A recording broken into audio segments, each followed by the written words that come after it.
আসসালামু আলাইকুম, সবাই কেমন আছেন? আশা করি সবাই ভালো আছেন। আমরা আল্লাহর রহমতে ভালো আছি। যেহেতু পবিত্র মাহে রমজান মাস চলে এসেছে, আর এই সময় একটু কাজের চাপ থাকে, কারণ রোজা রেখে নামাজ পড়া, তারপর সব সময় মানে বাচ্চাদের জন্য আবার নিজেদের জন্য কিছু করা, একটা ব্যস্ততামূলক মানে সময় কাটে। আর এই সময় যদি ছোটখাটো কিছু জিনিস আগিয়ে রাখা যায় তাহলে সহজেই করা যায়। আর যাদের বাচ্চা থাকে তাদের তো মনে করেন আরো ঝামেলা ইফতারি তো মানে তৈরি করতে, আর বাসায় ইফতারি তৈরি করে খাওয়া কিন্তু খুবই ভালো।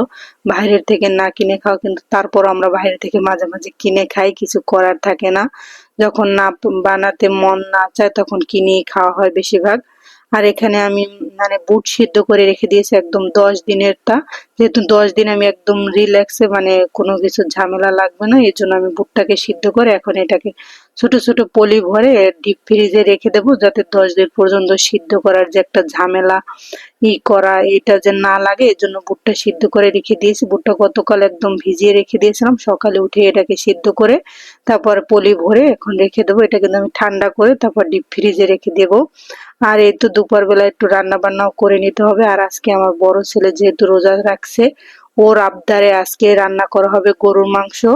আর এই জন্য আমি গরুর মাংসটা ভিজিয়ে রেখেছি, এখন গরুর মাংসটাকে সব মশলা টশলা দিয়ে এখন রান্না করতে বসিয়ে দেব। আর আমার ছেলে গত 2 বছরও রোজা রাখছে, এবছরও মাশাল্লাহ সে রোজা রাখার জন্য খুবই আগ্রহী। তাই তাকে ইফতারির সময় উঠিয়েছি, সে আজকে রোজা আছে। আজকে তার পছন্দ মতোই রান্না হবে। বাচ্চারা বেশি কিছু না, একটু মুরগির মাংস অথবা গরু মাংস হলেই তারা একদম খুশি হয়ে যায়। মাছ শাকসবজি এগুলো তো খেতেই চায় না। যেহেতু সে আজকে রোজা, তাই তার আবদার মতোই আজকে রান্না করা হবে।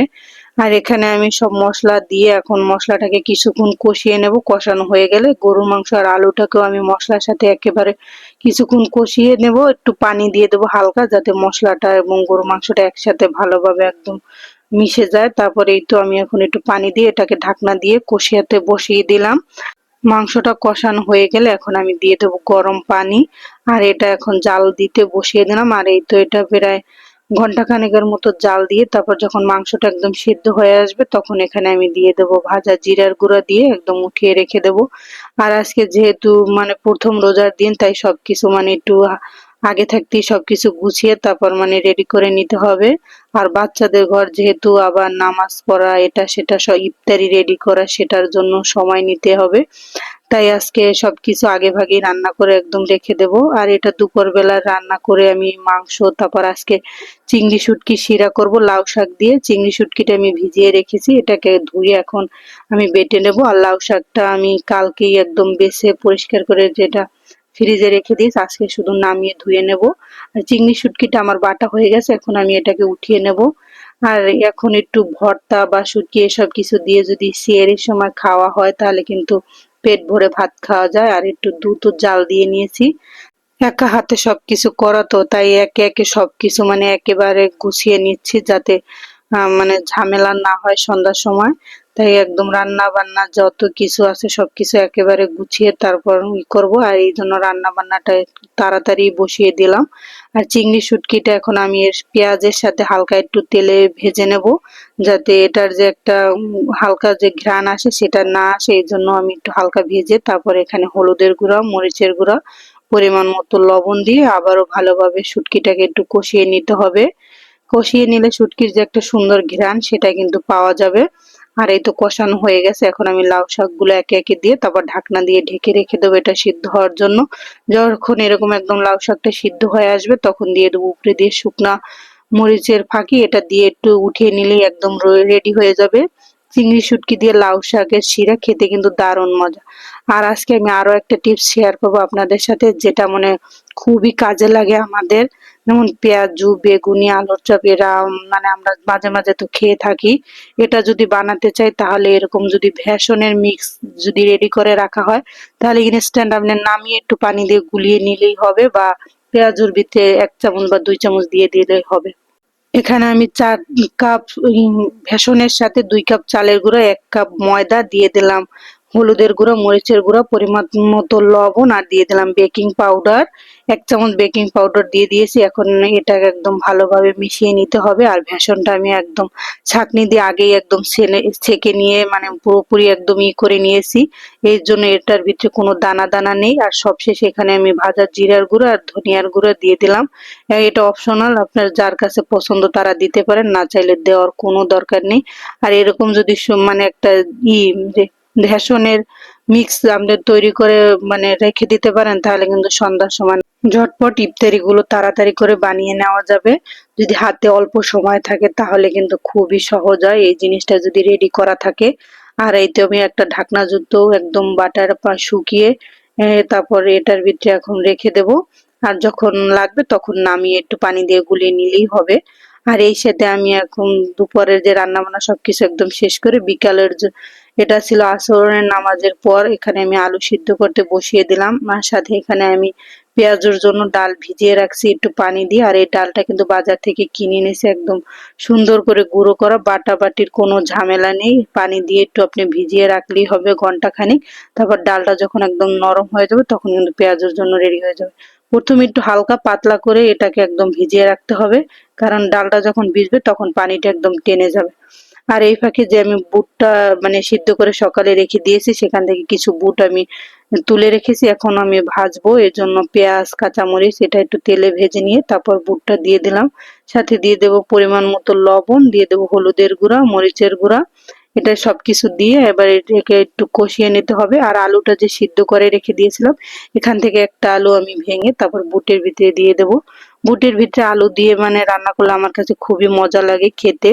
যখন মুড়ি মাখানো হয় তখন একটু আলুটা থাকলে মুড়িটা একদম আঠালো হয়, খেতে অনেক মজা হয়। বুটটা আমার ভাজা হয়ে গেছে, এখন একটু সামান্য ধনিয়া পাতা দিয়ে নাড়াচাড়া করে উঠিয়ে নিলেই হয়ে যাবে। যেহেতু অনেকগুলো আলু সিদ্ধ করেছি, একটা বুটের ভিতরে দিয়েছি, আর বাকি আলুগুলো এখন আমি আলুর চপ বানাবো। এর জন্য এখানে একদম হাত দিয়ে মুথে তার ভিতরে কাঁচামরিচ, পেঁয়াজ, তারপর ধনিয়া পাতা, হলুদের গুঁড়া, মরিচের গুঁড়া দিয়ে এটাকে একদম মাখিয়ে কয়েকটা ডো বানিয়ে নেব, যাতে খুব সহজেই একদম মানে বেসনে চুবিয়ে এটা একদম ভাজা হয়। মানে আমি সবকিছু একদম রেডি করে নিয়ে তারপর চুলার ধারে যাব, যেমন তেলটা দিয়ে একে একে সবকিছু একদম ভেজে নেব, তাই সবকিছু আগে থেকে একদম রেডি করে নিচ্ছি।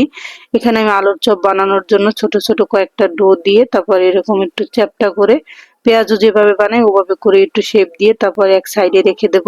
আর এই তো দেখেন পেঁয়াজের যে ডালটা আমি ভিজিয়ে রেখেছি সেটাকে এখন পেঁয়াজের জন্য রেডি করে নেব। ডালটা একদম নরম হয়ে গেছে, এর মধ্যে আমি পেঁয়াজ কুচি দিয়ে দিলাম। দিয়ে দিলাম যে বেসনের মিক্সটা আমি তৈরি করে রেখেছি সেটা, এখানে আমি 2 চামচ দিয়ে এটাকে এখন মাখিয়ে নেব। এই তো দেখছেন একদম সুন্দর একটা কালার চলে এসেছে। আর যখন একদম রেডি করা থাকে তখন কিন্তু সবকিছু করতে খুবই সুবিধা হয়। আর এখানে আমি বেসনের মিক্স একটু বেশি করে নিয়ে নেব, কারণ এখানে আমি আলুর চপ আর বেগুনি বানাবো। এজন্য একটু সামান্য পানি দিয়ে তারপর এটাকে এখন গুলিয়ে এক সাইডে রেখে দেব। সবকিছু একদম রেডি করা হয়ে গেছে। আর এখানে আমি পেঁয়াজও ভাজবো, এজন্য পেঁয়াজের ভিতরে আমি একটু ধনিয়া পাতা দিয়ে নিলাম। ধনিয়া পাতা দিলে কিন্তু খুবই সুন্দর একটা ঘ্রাণ আসে। আর এই ফাঁকে ওর বাবাও চলে এসেছে। আর আজকে যেহেতু বড় ছেলে রোজা রেখেছে, তারই আবদারে বড় সাইজের একটা তরমুজ নিয়ে আসা হলো। তরমুজটা দেখতে খুবই সুন্দর হয়েছে। আর এখানে আমি চুলায় কড়াইতে তেল বসিয়ে দিলাম, তেলটা গরম হতে থাক। যখন হালকা একটু গরম হবে তখন আমি আস্তে আস্তে করে পেঁয়াজগুলো দিয়ে দেবো। আর যেহেতু সব আমি আগে থাকতেই একদম রেডি করে নিয়েছি, তাই একে একে একটা একটা দিব, ভাজবো আর তুলবো। এজন্য পেঁয়াজটা তো রেডি করে আলুর চপ সব তো রেডি করা আছে, তাই পেঁয়াজগুলো প্রথমে দিয়ে এখন হালকা আছে এটাকে একদম লাল লাল করে ভেজে নিতে হবে। আর এই প্রথম দিন একটু ভাজা পোড়া খেতে কিন্তু খুবই ভালো লাগে, পরে আর এত আগ্রহ থাকবে না এই ভাজা পোড়া জিনিসের প্রতি, তখন এমনিতেই এগুলো আর খেতে মন চাইবে না। এই তো পেঁয়াজগুলো আমার ভাজা হয়ে গেছে, এখন আমি এটাকে উঠিয়ে নেব। বেশি হলে কিন্তু একদম পুড়ে যাবে, আর পুড়ে গেলে পেঁয়াজগুলো কিন্তু খেতে আর মজা লাগবে না।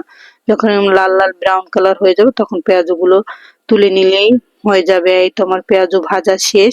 আজকে একটু বেশি করে পেঁয়াজও ভেজেছি। এখন আমি আলুর চপগুলো ভাজবো, এই জন্য পেঁয়াজগুলো তুলে তারপর আলুর চপগুলো দিয়ে দিছি ওই একই তেলের ভিতরে। মানে অল্প অল্প করেই সবকিছু করলাম।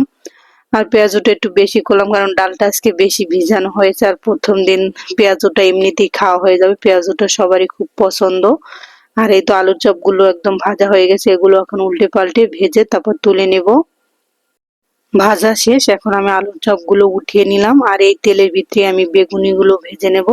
বেগুনটা আমি কেটে লবণ দিয়ে আগেই রেখে দিয়েছি একটু নরম হওয়ার জন্য। এখন বেসনের ভিতরে চুবিয়ে তারপর তেলের ভিতরে দিয়ে দেব। আর এই তো একে একে আমি বেগুনগুলো দিয়ে এখন হালকা আছে একটু এগুলোকেও এখন ভেজে নেব। বেগুনগুলো ভাজা হয়ে গেছে, এগুলো আমি আর তুলে নেব। সবকিছু রান্না বান্না শেষ করে ইফতারির টাইম হয়ে এসেছে, প্রায় 10-15 মিনিট বাকি আছে। সবকিছু রেডি করে নিয়ে বাচ্চাদের নিয়ে বসে গেলাম।